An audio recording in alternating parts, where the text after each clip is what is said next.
It's time for a Big Ten Week 8 recap.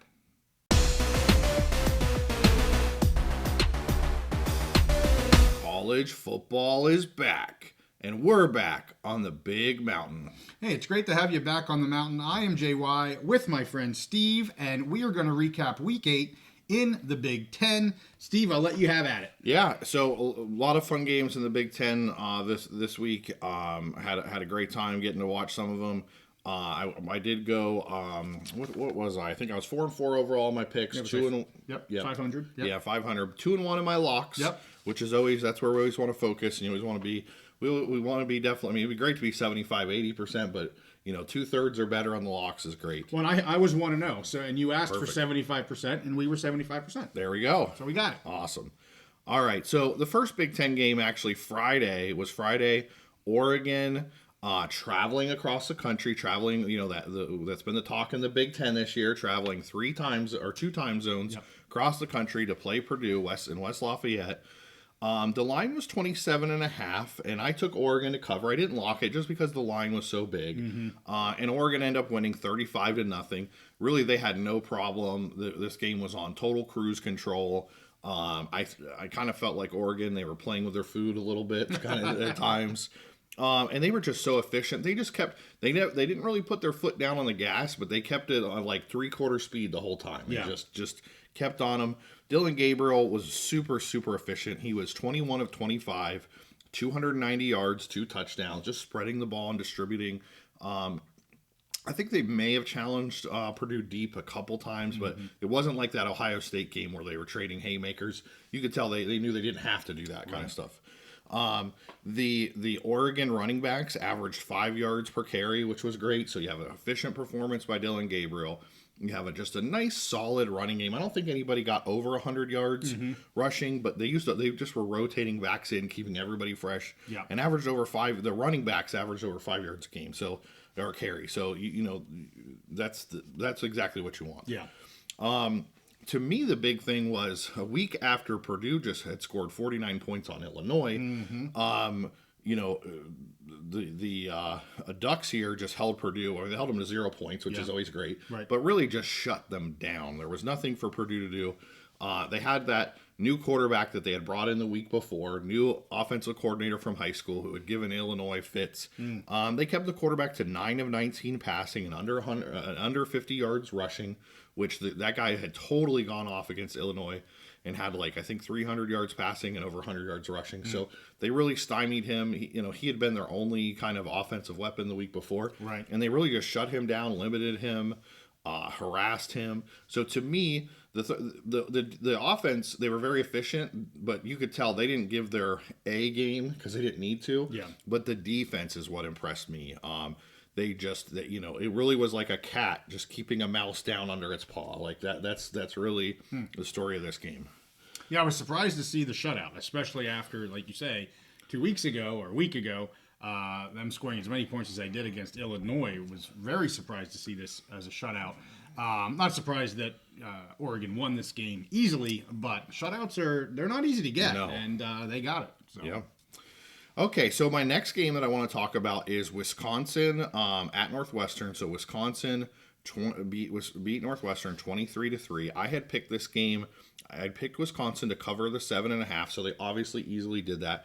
And really, Wisconsin, they finally are doing a lot of the things that I hoped and expected to see them do at the beginning of the season. Mm-hmm. They're not up there with those elite teams in the Big Ten, but they are starting to show some respectability. And if you're Wisconsin, you have to beat Northwestern. Right. But not only did they beat them, they kind of did the same thing that Oregon did to Purdue, just not quite as well. Right.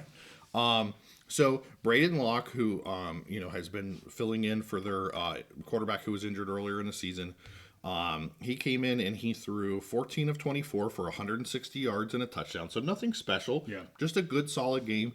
He didn't destroy the game. He didn't turn the ball over a ton. Right. He just came out and ran the offense and allowed Tyree Walker to come in and rush for 23 carries for 126 yards. And that's exactly what we wanted to see. We were talking about Wisconsin last year and earlier this year.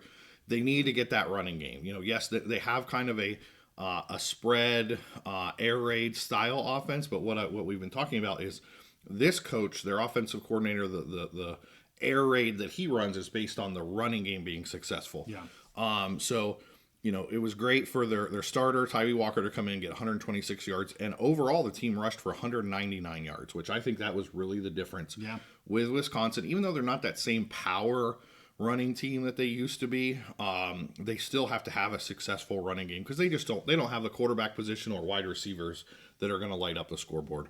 And again, they held the Northwestern quarterback in check. Northwestern had gone to a different quarterback and had some success the last couple weeks. He was beating teams with his arms and his legs, but Wisconsin really just bottled him up. He didn't really, I think he did manage to get over 50 yards rushing. He might have had like 60 yards rushing, but he really wasn't a weapon. And, they were able to hold him in check. So again, this wasn't a lock, but I did pick that game and Wisconsin easily covered. So I was happy to see that. Yeah, I was a little worried about this game because I'm more of a Northwestern guy. But they just don't have quite the magic that they had last year. And that's kind of what you said. It'd be interesting to see if they're able to continue that. You didn't think they were, just given the team that they have, the players that they have, the talent that they have. And they're pretty much kind of the team that you thought they would be. So, yeah, another one that you got right. So, good job. Yeah, and again, when we talk about Northwestern, I don't take any joy in them not being good this year. I understand. Last year was a fun season. It was a magical season where they overperformed. But they lost some of those players. They took a step back, and that's what we've been seeing. So, All right, the next two games, I want to get it. These were the two locks that hit.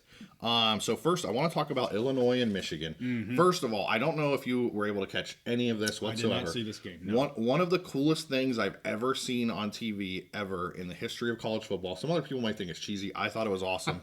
This game was the 100-year anniversary of Illinois' Memorial Stadium, where Red Grange was the star of that game, ran for 6 touchdowns when they beat Michigan. So basically, this was kind of a celebration game, throwback game. So Illinois wore throwback jerseys or throwback uniforms. I saw pictures of those. The uniforms were just kind of okay, but to me, the helmets were awesome. Yes. Individually hand-painted helmets that looked like leather helmets. Were just fantastic. And CBS started the broadcast in black and white. Oh, wow. All their on-air talent was wearing retro 1920s clothing. Okay. They had the old school microphones. They were even using some old school terminology like this guy's the bee's knees. They did it up right then. They did it. It was pretty cool. Maybe that's just I'm an old guy. Maybe it's just stuff I don't think you're that old. Not that old. Not that old. But I like stuff like that. I like nostalgia. I like history. That's cool. And even the sideline reporter, and I'd heard this. Danny Cannell talked about this on the Cover 3 podcast. That she was planning on doing this. She dressed up in a full flapper outfit. Oh, okay. So it was just awesome the way they did it. And so the whole first segment was in black and white, and then they came back and they're talking about the history of the game, and so then they said, and now we flash forward to the future, and it switched over to color, Wizard of Oz style. Yeah, it was so cool. So it was a great start to the game. Now, this game, Illinois was getting, I picked them plus 3.5 points, and I told you I was so confident in that, I was actually going to put money on the money line. I thought Illinois won this game straight up, and that's exactly what happened. Illinois beat Michigan 21-7. They were just the better team, and the funny thing is Illinois' offense didn't actually play that well. They came in with a specific game plan. You could tell that we're just going to play vanilla offense. We're going to play good defense. And Michigan, your offense is so bad, specifically your passing offense. We want you on the field. We want your offense on the field because you guys are so bad. We know we can stop you. We can turn you over. So Altmaier came in. I think he just barely had 100 yards passing, but he did have a passing touchdown and a rushing touchdown. Okay. But the story of this game was what the Illinois defense did to Michigan. They held starter Jack Tuttle, which I think he's in his 6th year. He was a former walk-on, if I remember correctly. Okay. But he's in his 6th year in college football, a lot of years with this program. He did throw for 200 yards, but he had he didn't have any touchdowns. He had an interception. He had a fumble and was just largely ineffective. Their passing game was ineffective. And one thing they were actually able to do, Illinois as well, because everybody's been able to shut down Michigan's passing offense. Sure. But the question was, could they shut down their rushing offense? Well, they held Mullings under 100 yards. That's been their stud back. And Edwards, they held him under 40 yards, and Edwards also had a fumble. Wow. So really, the final was 21-7. I feel like if Illinois had played better on offense and really pushed the issue on offense, they could have scored 30, 40 points, and it would have been a total blowout. But you could see their game plan was, let's let Michigan's offense on here. We're going to play physical, smash mouth defense, and we think Michigan will screw up, or we can turn them over and create opportunities from that. And it's exactly what they did. And even though 21-7, there was no point in this game where anybody watching thought that Michigan had a chance to win this game. Okay. Like, it was just that way. It was just kind of just physical domination. And Michigan they just look like a shell of themselves. And I think finally, which is what we predicted all season, I think it's even worse now than I thought it might have been. Yeah. So hopefully maybe the Michigan fans have come to acceptance. Do you have any thoughts on that game? I don't, because I did not see any of it. Although I did see the helmets, and I thought they were very cool. That's all I got. Well, it's always nice when you can hit a lock there. Yeah. And I'm hoping, like I said, I pick all the games against the spread, and I took Illinois plus 3.5. But we did mention, I think I said I was picking them straight up. So you said, well, that sounds like a good money line opportunity. Yes, for sure. I hit the money line. I hope a lot of our viewers did as well. Yep. Awesome. All right, last one's another lock. Last one, it was another lock. This is the game and the team that I really want to talk about here. Indiana, I had locked this game. I think and I didn't write down the line. I don't know if you remember I think the line was like 10 points. It was something like that. Yeah, I believe it was around 10. Yeah. So actually, it was only 6.5. Oh, 6.5. Okay. So it was Indiana minus 6.5, and I locked this game over Nebraska. Indiana ends up winning 56-7. This was truly a game where it was like one team playing with its food, but they kept it going. Yeah. Signetti, he does not care about your feelings. He is just going to keep putting the pressure to you. Indiana, I mean, they just look like a monster, a juggernaut in this game against the Nebraska team. It's not that bad, Right. Yeah. I think Nebraska's only loss coming in was that close game to Illinois. Right. So Nebraska still had a ton of goals in front of them for this year. Still, hopes to maybe even to get in the Big Ten championship game or fight for a playoff spot. And they just got slobber-knockered. Yep. The offense in the first half was great for Indiana. Rourke was looking good. He was cooking. But towards the end of the second half, he on a follow-through, which I think was either a first down pass or a touchdown pass, he hit his hand. It wasn't a touchdown pass because he continued in that drive. He hit his hand on someone pretty hard on the follow-through, which is never good for quarterbacks. Right. The throwing hand, and they showed his nail. I think maybe it ripped his nail, and his nail was bleeding. His thumb was bleeding. It's never good for a quarterback. No. So he finished the drive, which I think was a touchdown drive, came out of the game at halftime, did not return. When they came out to the field, I think they were up 21-0 at that point, maybe. Okay. He came out in civilian clothes, not in uniform, so we knew he wasn't going to play. But Tavon Jackson came in, played the second half, just continued to run this offense really well. I don't know that right now this year his ceiling is as high as Rourke, because Rourke just runs it to absolute perfection. But Tavon Jackson, in a small sample size, one half football, came out. He went 7 of 8 for 91 yards, 2 touchdowns, was dropping dimes in buckets for the receivers to catch. I think maybe you might have caught some of this game because I think you texted me that Indiana receivers are just so good. I saw the beginning of the game. Yeah. Yeah. And I didn't see anything after Rourke had left. So, and you were spot on, and I've been saying this about Indiana's receivers, and they even have a couple guys that are like sitting out the season because they want to transfer. But they have Indiana, they've got so many receivers. They had 10 players that caught passes. They had 4 players who had rushing touchdowns. And so the thing I've been concerned about, I mean, Indiana's offense is good. They got good receivers. They have a good running game, very balanced attack.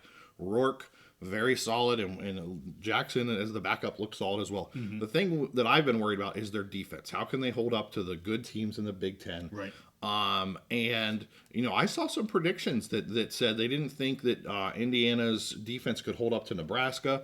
Well, boy, did they ever. They just, and I mentioned this in our picks episode, Dylan Raiola, who I still like, really good, talented, true freshman, has played well, has played better than what the quarterback play they had the last couple of years. Yeah. But the last couple weeks, I've noticed teams are starting to kind of figure him out, starting to put pressure, change up looks, change from man to zone, just do different things to get him confused. He threw 44 passes. He was 28 of 44 for 230 yards, but he had no touchdowns. He had 3 interceptions, and they had some promising drives in both halves where they were moving the ball, and Indiana was able to confuse him, get him uncomfortable through drive-ending interceptions. So the way Indiana's defense, I mean, they've just continued watching this team. I understand, like, they don't have the talent level of an Oregon or Ohio State, or even of a Penn State, but they're just such a balanced, complete team. There's no real holes in this team, in my opinion. Yeah. The one thing we've been worried about is their rushing defense, but they continue to hold up. Yeah. So I love the way this team is playing. They're now 7-0, 4-0 in the Big Ten. And I love to remind people that in the offseason, at one point, their over-under win total was 2.5. I think it went up to 4.5 before the season when we locked it. Yeah. And, just 7-0, 4-0 in the Big Ten. Awesome team. Kurt Signetti. Can't say enough about him. I think 3 weeks ago I said he's already Coach of the Year, and I still think that that's true. I don't know how anyone else could be Coach of the Year. I love watching this team. They're performing great, and I can't wait to see what else they can do. Yeah, I saw the beginning of the game, and that is when I texted you, wow, the receivers and Rourke is great too, but man, the receivers are what really stood out for me. Just the ball's in the hands, and they catch the ball. I've seen a lot of college football with teams that are supposed to be really good, where the receivers, they're just kind of out to lunch. I know we have FSU fans that would say, yeah, their receivers are totally out to lunch, and some others, but everything is on this offense is just like you've been saying. It is just ticking on all cylinders, and everybody's doing their part. I mean, I don't see any weaknesses in the offense. It's just, it's a great thing to watch. If you want to watch a really good, solid offensive football team, if you haven't seen the Hoosiers, you got to watch the Hoosiers. They're fantastic. Just fantastic. And they're not going to be like Oregon where they're going 100 miles. They're just efficient. They're just so efficient. Right. And I'll just, my last thoughts, some really good games coming up. It's put up or shut up time in the Big Ten here coming up soon. Over the next 2 to 3 weeks, so we're going to see, who's made of what. But Indiana just keeps getting, I think, finally people. But I don't know if the national media is giving them still the respect that they should. So really excited to see how this season goes. Having a lot of fun in the Big Ten. Yeah, awesome. Well, thanks for going over those games. Remember, we have our live pick episodes Wednesday evenings, 8:30 Eastern, 5:30 Pacific.